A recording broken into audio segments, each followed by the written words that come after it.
இஞ்சி சாறு தெரிஞ்சிருக்கும். இந்த மாதிரி அடிக்கனமான பாத்திரத்துக்கலாம் தெளிவாக ஊற்றிடலாம். அப்படியே மேல்டாப்பில் ஊற்றினா போதும்.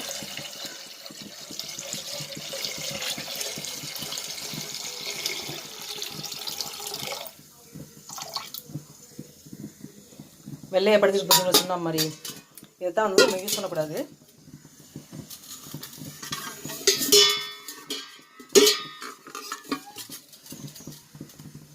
இஞ்சி வந்து சாறு தெளிஞ்ச உடனே இந்த சாரை மட்டும் மேல்டாப்பில் ஊற்றியாச்சு. இந்த அடி உள்ள படிமானத்தை வந்து நம்ம என்றைக்குமே வந்து யூஸ் பண்ணக்கூடாது. உடம்புக்கு ரொம்ப கெடுதி. இது அப்படியே கீழே ஊற்றிடணும்.